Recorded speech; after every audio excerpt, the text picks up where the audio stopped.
जरा कल्पना कीजिए, आप एक ऐसे द्वीप पर खड़े हैं जहां पैरों से सैकड़ों टूटी फूटी गुड़िया लटक रही है।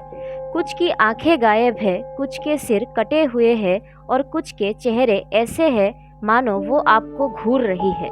हवा चलते ही और ऐसा महसूस होता है कि गुड़िया आपस में बात कर रहे हैं। सुनने में किसी हॉरर फिल्म जैसा लगता है ना?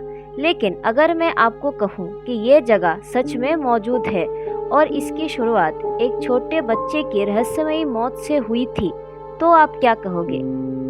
हेलो फ्रेंड्स, मेरा नाम है कृतिका और आज हम आपको लेके चलेंगे मैक्सिको की एक ऐसी जगह पर जिससे दुनिया की सबसे डरावनी और रहस्यमयी जगहों में से एक माना जाता है, आइलैंड ऑफ द डॉल्स, यानी गुड़ियों का द्वीप। एक ऐसा द्वीप जहां पैरों से सैकड़ों बेजान गुड़िया लटकी हुई है, जो हर आने वाले इंसान को चुपचाप घूरती रहती है। क्या ये सब एक दुखी और अकेले आदमी की कल्पना थी? क्या वो सच में एक छोटी बच्ची की आत्मा से परेशान था, या फिर इस द्वीप पर कोई और भी गहरा और डरावना रहस्य छुपा हुआ है? आइए जानते हैं। मैक्सिको सिटी के पास जोजीमिल्को नाम की जगह में कई छोटे छोटे नहरें और तैरते हुए द्वीप मौजूद है।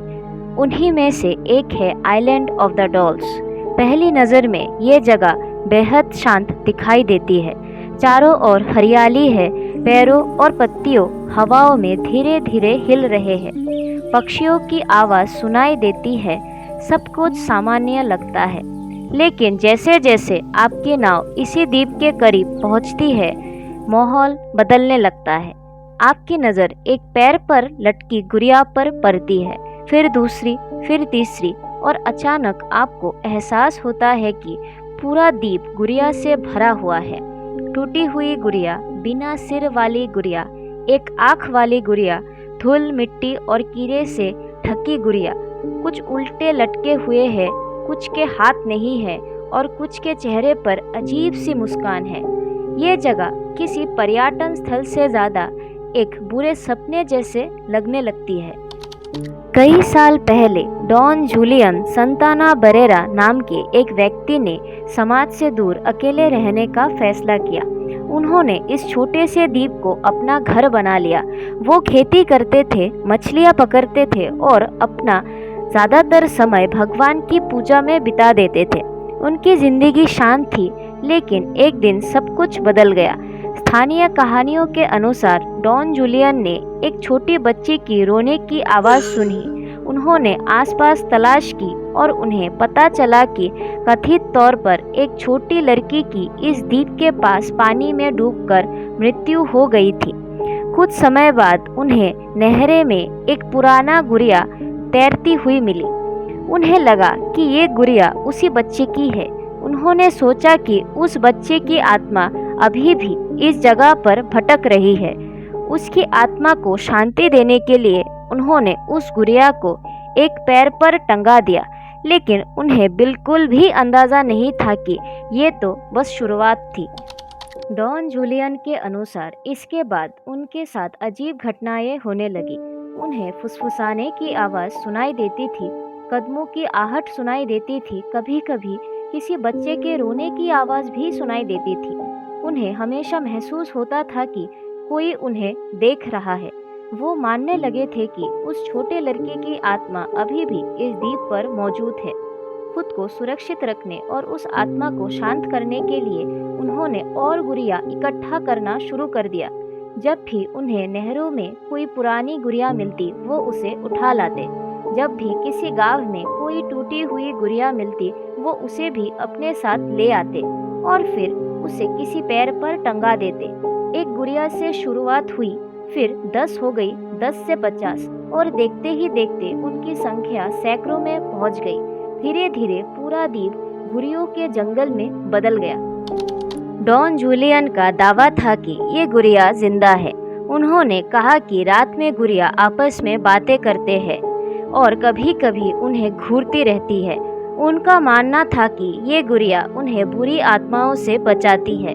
कुछ लोगों ने सोचा कि वर्षों तक अकेले रहने के कारण वो मानसिक रूप से प्रभावित हो गए हैं, लेकिन कुछ लोग मानते हैं कि उन्होंने सच में कोई ऐसी चीज अनुभव किया था जिसे विज्ञान आज तक नहीं समझ पाया है। सच क्या है, ये कोई नहीं जानता। कई साल बाद डॉन जूलियन ने अपने परिवार से एक अजीब बात कही। उन्होंने कहा कि कोई रहस्यमयी शक्ति उन्हें नहर की ओर बुला रही है। उन्होंने कई बार कहा कि जल्द ही वो उस छोटे बच्चे के साथ चले जाएंगे, और फिर एक दिन वो अचानक गायब हो गए। परिवार वालों ने उन्हें बहुत खोजा, लेकिन जब वो मिले तो सबकी रूह कांप गई। डॉन जूलियन का शव उसी नहर में मिला, ठीक उसी जगह के पास जहां वो मानते थे कि छोटी बच्ची की मृत्यु हुई थी। क्या ये सिर्फ एक संयोग था, या फिर इस द्वीप पर सच में कोई रहस्यमयी शक्ति मौजूद थी? आज तक कोई इसका जवाब नहीं दे पाया। डॉन जूलियन की मृत्यु के बाद ये द्वीप दुनिया भर में प्रसिद्ध हो गई। आज हर साल हजारों लोग इस जगह को देखने आते हैं। कई लोग दावा करते हैं कि यहाँ पहुँचते ही उन्हें अजीब बेचैनी महसूस होने लगती है। कुछ लोगों का कहना है कि उन्होंने फुसफुसाने की आवाज़ सुनी है। कुछ लोगों को लगता है कि कोई उन्हें लगातार देख रहा है, और कुछ लोग तो ये भी कहते हैं कि गुड़िया की आंखें उनका पीछा करती है। आज भी कई पर्यटक इस द्वीप पर नई गुड़िया छोड़कर जाते हैं। इसी वजह से इस द्वीप पर गुड़िया की संख्याएं लगातार बढ़ती जा रही है। जरा एक बार फिर कल्पना कीजिए, शाम ढल चुकी है, सूरज पूरी तरह छिपने वाला है, चारों तरफ सन्नाटा है। आप इस द्वीप पर बिल्कुल अकेले खड़े हैं। आपके चारों ओर सैकड़ों गुड़ियाएं लटकी हुई है। उनके चेहरे टूटे हुए हैं, उनकी आंखें मानो सिर्फ आपको देख रही है। और तभी आपको कोई आवाज़ सुनाई देती है। क्या वो सिर्फ हवा था, या फिर कोई और? इसका जवाब आज तक किसी के पास नहीं है, और शायद इसी वजह से आइलैंड ऑफ द डॉल आज भी दुनिया की सबसे रहस्यमयी और डरावनी जगहों में से एक माना जाता है। तो फ्रेंड्स, आप क्या सोचते हैं? क्या ये सब एक अकेले इंसान की कल्पना और एक लोक कथा भर है, या फिर इस द्वीप पर आज भी कुछ ऐसा मौजूद है जिसे हम समझ नहीं पाए हैं? अपने राय हमें कमेंट सेक्शन में ज़रूर बताइए। अगर आपको ये रहस्यमयी यात्रा पसंद आई हो तो वीडियो को लाइक करें, अपने दोस्तों के साथ शेयर करें, और चैनल को सब्सक्राइब करना बिल्कुल ना भूलें। मैं हूँ कृतिका, और जल्दी ही फिर मिलेंगे दुनिया के किसी और अनसुलझे रहस्य के साथ। तब तक जिज्ञासु बने रहिए, सीखते रहिए, क्योंकि कभी कभी सच कल्पना से भी ज़्यादा डरावना होता है।